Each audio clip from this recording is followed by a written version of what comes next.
Guys నా దగ్గర 30+ credit cards ఉన్నాయి. అందులో నేను ఎక్కువగా వాడే టాప్ 10 క్రెడిట్ కార్డ్స్ ఇవి. ఏం మాట్లాడుతున్నావురా?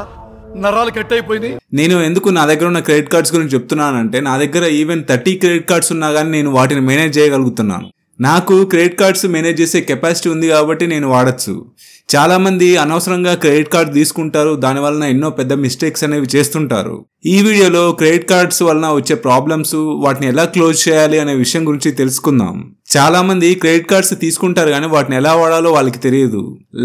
చాలా మంది క్రెడిట్ కార్డ్ తీసుకుంటారు కానీ అందులో మినిమం అమౌంట్ డ్యూ మాత్రమే పేమెంట్ చేయడము, ఇంకా లేట్ పేమెంట్ చేయడము, లేదా అస్సలకే పేమెంట్ చేయకపోవడం లాంటి పనులు అనేవి చేస్తుంటారు. Credit card bill late payment చేయడం లేకపోతే అసలుకే కట్టకపోవడం వలన ఏమవుతుందంటే మన సిబిల్లో లేట్ పేమెంట్ లేదా రిటర్న్ ఆఫ్ లాంటి రిమార్క్స్ అనేవి పడుతుంటాయి. అదేవిధంగా మన యొక్క క్రెడిట్ కార్డ్ బిల్ని మొత్తం కట్టకుండా కొంత అమౌంట్ మాత్రమే కడితే మన సిబిల్ రిపోర్ట్లో సెటిల్డ్ అనే రిమార్క్ అనేది పడుతుంది. మనము సిబిల్ స్కోర్ పెంచుకోవాలంటే చాలా టైం పడుతుంది. అదే సిబిల్ స్కోర్ తగ్గడానికి ఒక లేట్ పేమెంట్ చాలన్నమాట. ఒకేసారి 60-90 పాయింట్స్ అనేవి డ్రాప్ అవుతుంటాయి.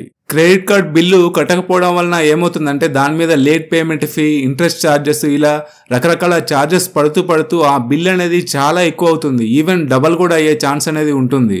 చాలా మంది క్రెడిట్ కార్డ్ బిల్స్ ని కట్టకుండా వదిలేస్తూ ఉంటారు. అలాంటి వాళ్ళకి రిటర్న్ ఆఫ్ అనే రిమార్క్స్ వాళ్ళ సిబిల్ రిపోర్ట్లో పడుతుంటాయి. ఇంకా చాలా మంది వాళ్ళ యొక్క క్రెడిట్ కార్డ్ బిల్ ని సెటిల్మెంట్ చేసుకుంటారు. అలాంటి వాళ్ళకి సెటిల్డ్ అనే రిమార్క్ అనేది సిబిల్ రిపోర్ట్లో పడుతుంది. ఇలా రిటర్న్ ఆఫ్ అదేవిధంగా సెటిల్డ్ అనే రిమార్క్స్ ఉండడం వలన బ్యాంక్స్ నెక్స్ట్ టైం వాళ్ళకి క్రెడిట్ కార్డ్ కానీ లోన్ కానీ మోస్ట్లీ ఇవ్వరు అనమాట. ఎవరైతే ఫైనాన్షియల్ డిసిప్లిన్ అనేది వాళ్ళకు ఉంటుందో అలాంటి వాళ్ళు క్రెడిట్ కార్డ్ వాడడం అనేది ఒక బెస్ట్ మెథడ్. ఎవరైతే విచ్చలవిడిగా ఖర్చు చేద్దాం, క్రెడిట్ కార్డులో లిమిట్ ఉంది కదా వాడదాం అనే ఫైనాన్షియల్ డిసిప్లిన్ లేకుండా ఉంటారో అలాంటి వాళ్ళకి క్రెడిట్ కార్డు వాడడం అనేది ఒక బెస్ట్ మెథడ్ కాదు.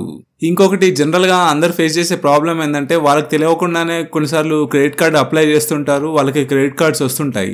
అలాంటి క్రెడిట్ కార్డ్స్కి జాయినింగ్ ఫీ అనేది ఉంటుంది. ఆ జాయినింగ్ ఫీ గురించి తెలుసుకోకుండా ఆ కార్డ్ని యాక్టివేట్ చేసుకుని అలానే వదిలేస్తుంటారు. అలా చేయడం వలన ఆ క్రెడిట్ కార్డు బిల్లులో ఆ జాయినింగ్ ఫీ పడుతుంది. ఇంకా ఆ కార్డు బిల్లు కట్టకపోవడం వలన లేట్ పేమెంట్ ఫీ, ఇంకా ఇంట్రెస్ట్ ఛార్జెస్, ఇలా చాలా ఛార్జెస్ పడుతూ ఆ క్రెడిట్ కార్డ్ బిల్ అనేది ఎక్కువ అయిపోయి ఆఖరికి వాళ్ళ సిబిల్ అనేది టోటల్గా ప్రాబ్లంలోకి పడిపోతుంది. నా ఉద్దేశంలో ఎవరికి నేను క్రెడిట్ కార్డ్స్ వాడమని సజెస్ట్ చేస్తానంటే ఎవరైతే వాళ్ళ యొక్క క్రెడిట్ కార్డ్ బిల్లు కట్టగలిగే కెపాసిటీ ఉంటుందో అలాంటి వాళ్ళే క్రెడిట్ కార్డ్స్ వాడడం అనేది కరెక్ట్ మెథడ్ అనమాట. ఊరికనే క్రెడిట్ కార్డ్ లిమిట్ ఇచ్చారు కదా అనే ఒక ఫైనాన్షియల్ డిసిప్లిన్ లేకుండా వాడతారో అలాంటి వాళ్ళకు క్రెడిట్ కార్డు వాడడం అనేది కరెక్ట్ మెథడ్ కాదు.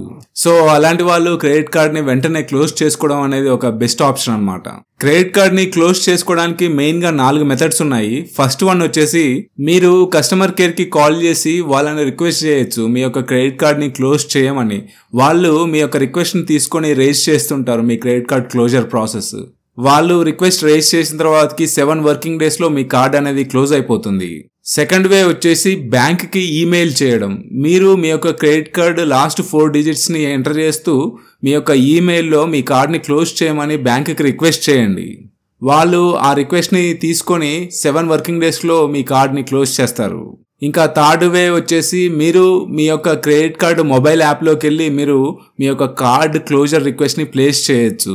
ఇంకా ఫోర్త్ వే వచ్చేసి మీరు బ్యాంక్కి వెళ్ళి డైరెక్ట్గా మీ యొక్క క్రెడిట్ కార్డ్ క్లోజ్ చేయమని ఒక క్లోజర్ ఫామ్ ఉంటుంది, అది ఫిలప్ చేసి బ్యాంక్లో ఇస్తే మీ యొక్క క్రెడిట్ కార్డ్ని క్లోజ్ చేస్తారు. క్రెడిట్ కార్డ్స్ వలన ఎన్ని అడ్వాంటేజెస్ ఉంటాయో అదే రేంజ్లో డిసడ్వాంటేజెస్ కూడా ఉంటాయి. క్రెడిట్ కార్డ్ అనేది ఫైనాన్షియల్గా ట్రబుల్ ఉన్న వాళ్ళకి ఎంతో హెల్ప్ చేస్తుంది. కానీ దాన్ని ఒక అవకాశంగా తీసుకొని విచ్చలవిడిగా నేను ఖర్చు పెడతాను, ఆ బిల్లుని కట్టను అని అనే వాళ్ళకి ఈ క్రెడిట్ కార్డ్ వాడకం అనేది మంచిది కాదు. నా పెర్ఫార్మెన్స్ మీకు నచ్చింది కదా? నచ్చాల్సింది మాకు కాదండి, ఆడియన్స్కి, నాగార్జున గారు. SMS రిక్వెస్ట్ చేసుకోండి. సో ఇది టోటల్గా క్రెడిట్ కార్డ్ క్లోజర్ గురించి. ఈ వీడియో కనుక మీకు హెల్ప్ఫుల్ అనిపిస్తే ఈ వీడియోని లైక్ చేయండి, షేర్ చేయండి, అలాగే ఈ ఛానల్ని సబ్స్క్రైబ్ చేసుకోండి.